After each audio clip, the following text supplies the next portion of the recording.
What's up, my friend? Abbie here, and welcome back to Ask Abbie, where I answer your writing questions and help you make your story matter. If you're new around here and you're not sure how it works, here's the deal.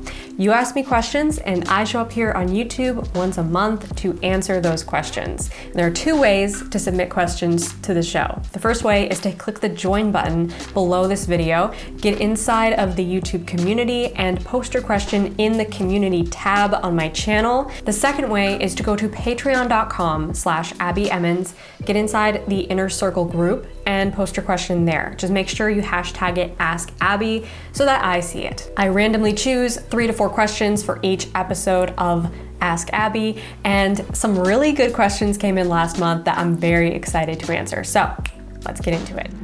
Why does your story matter? Good question. What if I told you that there's a science behind every great story?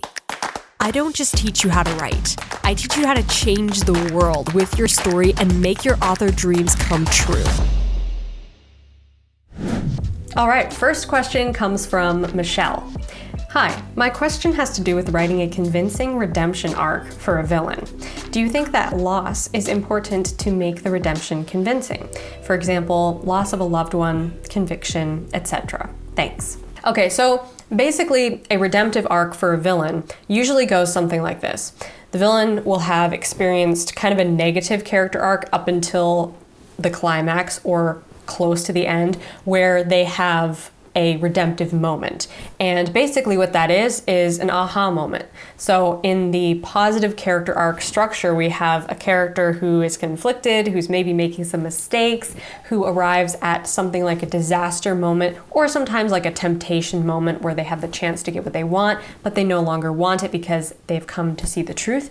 That truth is their aha moment. So if you follow my channel and if you've seen my videos about the aha moment and the 3-act story structure, you know that I love this concept. I talk about it all the time. The moment that your character realizes the truth about something. So can your villain have that moment? Yes, absolutely. They can have that moment. A lot of times with a redemptive arc, the character comes to a point where they have their aha moment and they sacrifice something or sacrifice themselves in a final act of redemption, proving that they have transformed as a character. What makes it convincing is making it matter to the villain's specific internal conflict. A great example of this, which Kate and I discussed in our podcast recently, is the character of Freya from The Huntsman Winter's War. Freya's negative character arc begins when she loses her child and her only chance at happiness.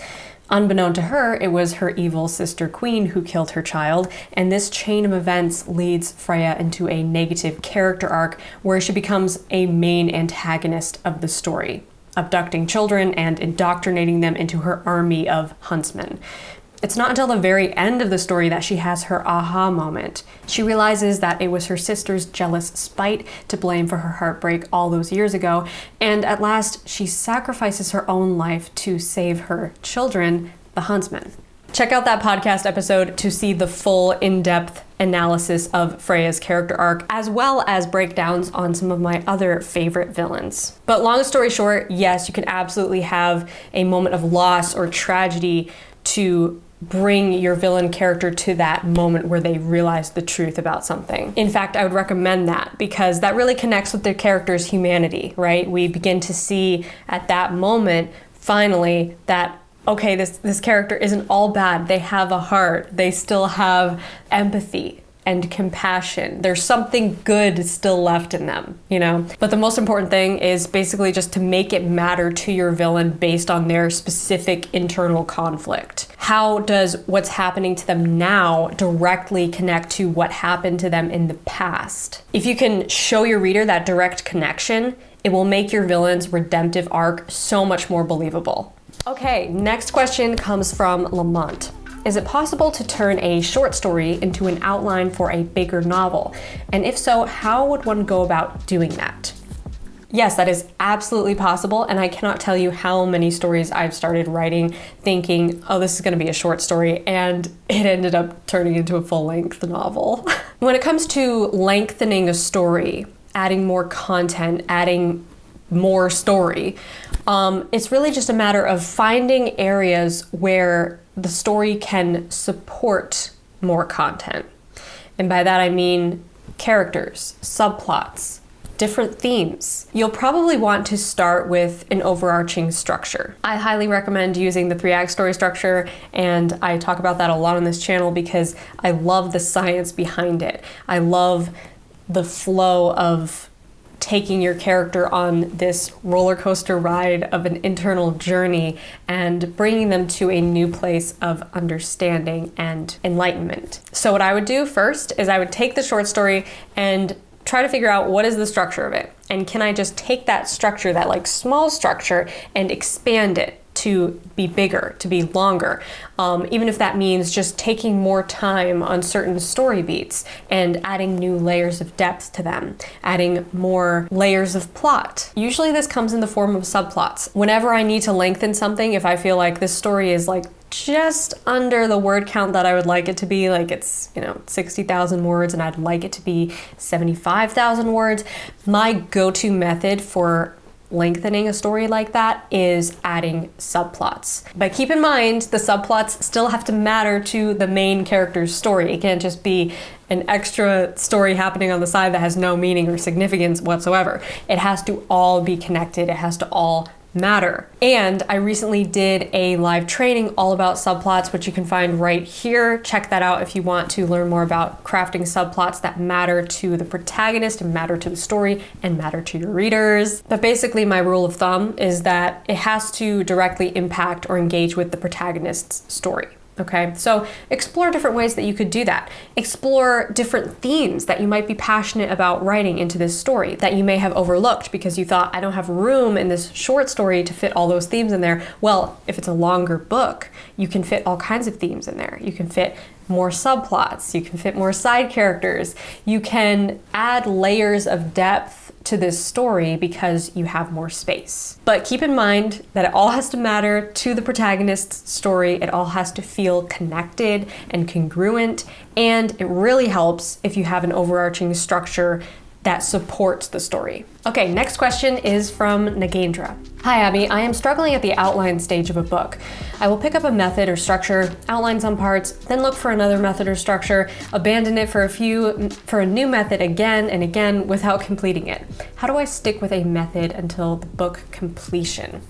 Okay, so I know the feeling. I've totally been there, and the struggle is real. The internet is overflowing with so much advice on writing, so many different structures, so many different step-by-step guides and templates. There are so many different ways to craft a story, and it can be hard to choose which one works the best for you. But I would say that if you find a method that really clicks with you and feels good, it feels like, okay, I see this makes sense, this feels good, I'm enjoying writing this. If that's the case, then stick with that one. Don't second guess yourself, stay with that structure, because the one that clicks with you, the one that makes the most sense to you intuitively, is going to be what you enjoy writing the most. And of course, I would recommend watching my video series on the 3-act story structure, which you can find right here. It's all on YouTube, and it goes very in depth to each plot point of the 3-act story structure and the science behind why it works. So I'm a bit of a psychology nerd, as you guys have probably noticed,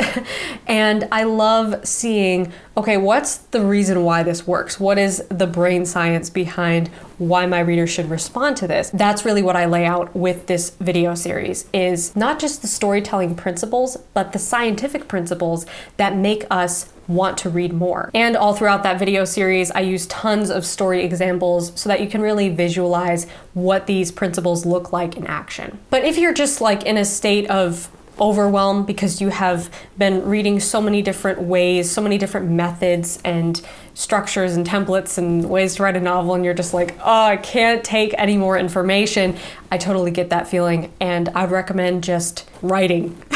Just write the book you want to read, and don't overthink it. Enjoy it. Make it fun. Make the process fun. I firmly believe that if you enjoy writing something, someone will enjoy reading it. If you feel like this is a boring process, this is a boring story, I can't make this work, I can't follow this structure, it's not coming out right, then it won't be enjoyable to read.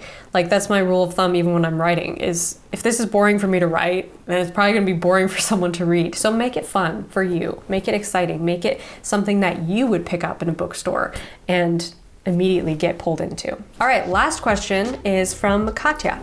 Hey Abbie, what are your tips for balancing action with introspection? I've noticed that I tend to get stuck in my character's head a bit too much and end up dragging down the pacing. It's hard when you want to take time and explore that juicy internal conflict. I guess part of my question would be then, how aware do you think a character should be of their own misbelief and underlying motivations? Thanks. This is a great question, and one that I should actually probably make a full-length video about because I get asked this question a lot. It's really tricky to find the balance between action, between what's happening, right, and why it matters, between external conflict and internal conflict. It's really a balancing act. And you, like you said, you don't want it to slow down the pacing of the story. So although your character lives with their internal conflict constantly, they might not be able to actually pinpoint what their internal conflict is. What is their deepest fear and their deepest desire? What is it that they're struggling with? What are their misbeliefs? Those things are very conceptual, and usually as people, we need like a therapist to be able to pull that out of us. So most people aren't aware of what their deepest fears and desires are. But most people are aware of what their goals are. What is the immediate thing that they want to accomplish? That's why I say it's so important to figure out your main character's clear goal. What is it that they're pursuing throughout the story? That is something that should always be on their mind. That's something that they should always be fully aware of. They might not be aware of what they're afraid of exactly in so many words, but they are fully aware of what it is they're going after and why they want it. So I like to give action a healthy balance of internal thoughts and narrative, just to make it clear to the reader what my character's motivation is. Why are they doing what they're doing? Why are they choosing what they choose?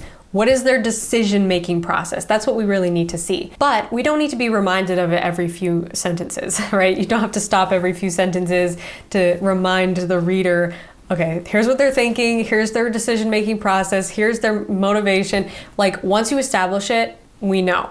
You can remind us like every chapter here and there, sprinkling in thoughts and narrative and worries and doubts and fears, just internal dialogue, you know? But you don't have to overload the reader with constant reminders of this is what this character wants, this is what this character wants. Like, we pick up on that pretty fast. Now, when you're writing a fast action scene where there's a lot of external conflict happening, you might want to stay out of the character's head for a little while, just while they deal with the immediate stuff that's happening to them. But when the action slows down a bit, look for opportunities where your character can have time to think, right? And have time maybe alone or with another character to go through their internal thoughts and feelings, or discuss their thoughts and feelings with another character. Also, arguments between two or more characters are a great way to reveal internal conflict in the middle of an action scene. So something external is happening, but in the midst of it, we have these characters in conflict with each other, maybe disagreeing on what they should do, or disagreeing based on their own personal stake in what's happening. Another exercise that can really help you to find the rhythm with this is to go through a chapter in one of your favorite books, if you don't mind annotating your books, and highlight in one color all of the action, all of the external conflict, the stuff that's happening, and then highlight in a different color all of the introspective narration. And that's just a great way to visualize how this flows. Also, make note when narration slows down the pacing. So if you're reading a book that's really slow and boring and you can't figure out why it's not capturing your attention, maybe it has to do with the pacing. Maybe there's way too much narration and not enough action. Paying attention to when a story has good rhythm and when a story doesn't have rhythm and it's not pulling you through, those are very important observations to make as a writer. You can learn a lot from that. That's why I always say story is the best teacher of story. Like, you can learn from great stories and you can learn from bad stories. You can learn basically everything you need to know as a writer by studying story. So that's your homework. Okay, boom, that's it. Thank you guys so much. These questions were fantastic. I hope you got some value out of my replies. If you would like your question answered here on Ask Abby, you know what to do. Hit the join button below this video, get inside the community on YouTube and post your question there. Or go to patreon.com/Abbie Emmons, get inside the Inner Circle group and post your question there. Just make sure you hashtag it Ask Abby so that I see it, and maybe I will answer your question next time. Smash that like button if you liked this video, and be sure to subscribe to this channel if you haven't already, because I post writing videos every single Wednesday, and I would love to have you here in the community. Also, I'm going to be doing a virtual writing retreat all throughout the month of June, and I'm so excited for it, and I'd love for you to join me for that. So stay tuned for Write With Me live streams every Wednesday and weekend as we come closer to accomplishing our writing goals together. Until next week, my friend, rock on. But one day, if I have to face a similar scenario and it really matters to me and I can't do it because I wasn't able to push myself outside my comfort zone that little bit each time, and now the other thing is totally unattainable to me.